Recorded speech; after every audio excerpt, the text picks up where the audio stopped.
Hey everyone, hope you're doing well. So after a good while, I'm finally back on my second account, and as you can see, progressing through the game. Honestly, I didn't do much with this account over the last few months. I didn't even do the holiday events with it. Just a few logins here and there and a few money runs to get myself prepared for Location 6. Major developments were purchasing the turret and Rogue. I also leveled up to 30 as I think he's the best unit for progression. Lastly, I unlocked mechanic skins for Diaz and Polina. That's about it, but as you're about to see, it's just fine for Location 6. As with previous locations, I only recorded missions that are of hard difficulty up to save on time. But if there is a normal or easy ranked mission that you struggle with, just let me know in the comments below. Hopefully though, you can pick up on the pattern that I'm doing in this location and adapt to that strategy.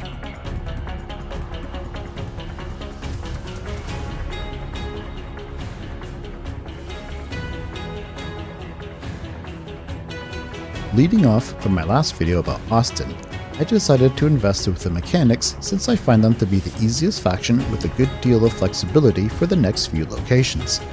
I really wanted to put stock into Rogue as he's an excellent character who will carry my team through some of the harder missions as well as anything involving Marauders. Because of this, I didn't once change up my roster until the very last challenge mission on the hardest setting, so all in all, I feel this is a good setup for doing Location 6 with. The double fighter unit will help you deal with split hordes of zombies, which Location 6 has a propensity to throw at you. For items, I mostly prioritize stats as well as cost reduction on melee units over completing sets for their bonuses. I'm still in the process of getting some good items, which hasn't really happened yet, but fingers are crossed on that. If you're curious as to what I'm looking for, it'd be getting my Hillbilly down to a cost of 7 with a boss set or a carbon set bonus. Rogue I'm not too worried about sets, but Gentleman is sort of what I'm looking for there. Policeman Diaz underperforms in this location because I largely neglected him, opting for Rogue Polina combos instead. When the time comes, I'll want him with a military set and Polina with a legendary hunter set once I unlock the supply run on Location 8. Money wise, I'm just sort of collecting it. I did purchase agents but haven't used them yet. I also intend to purchase Flamethrower later, but for now, this will do. Gold I've been using to power up characters when I have enough power points, but once I have a solid team, I'll probably purchase Nurse Nancy next.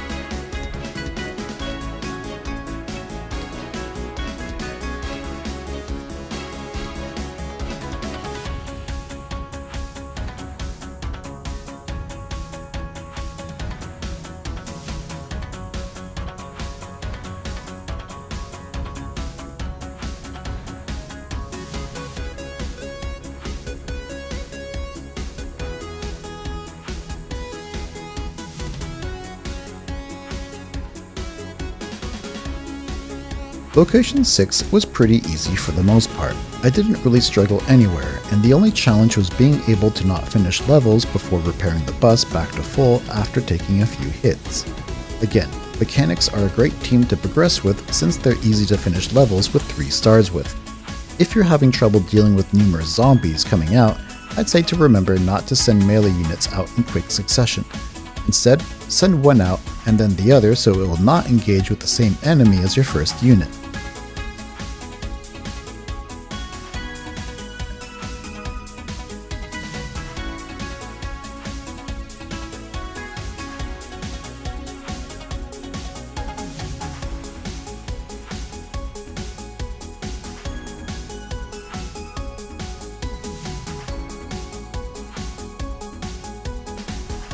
The aesthetic design of Location 6 is probably my favorite in the game, especially the background on the challenge missions later on. I really like the inner city Chinatown look, and I feel this location has the most character to it. I would love to see a new faction based off this location to come out in the future. Something like a Sonya and a Nine-Tailed Fox outfit, or Rogue in a Happy Coat would be awesome. Add in a Grenadier throwing fireworks, and you could see something interesting that fits with the game's story, I think.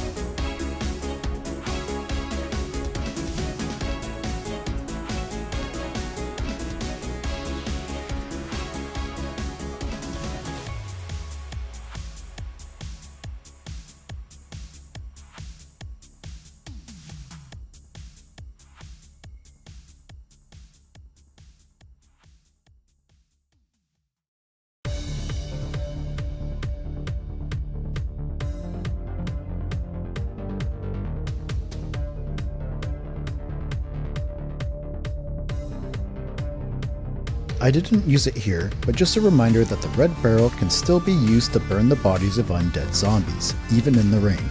I was actually pretty happy with how the med pack worked, and I'm really liking the buff it received a while back. It went from a borderline useless item to a very potent support item. Not in my top 3, but still worthwhile to have, I think.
This is a good example of how the med pack, even when not fully powered up, will be able to stave off poison long enough for units to bring down barricades in many cases. Again, a really good upgrade to what it was before.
My turret drop blender aside, the Spider and Hypnotist zombies have been a great addition to this game, and are prime examples of how new dynamic enemies can enrich the gameplay experience.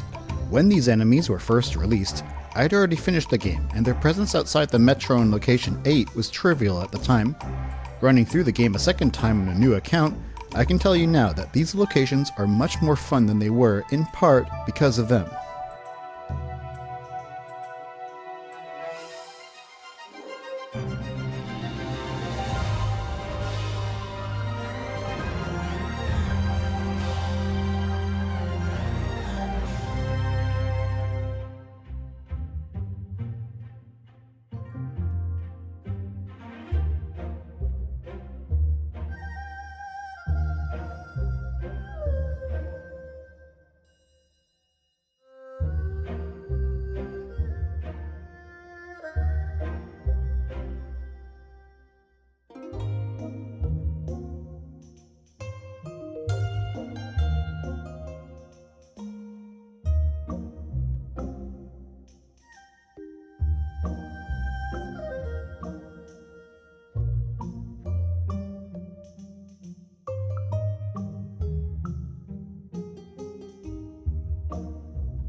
As far as art goes, this is my favorite level in the game. I just love the derelict dragon prop sitting right there. It looks amazing, the level of detail on it is awesome.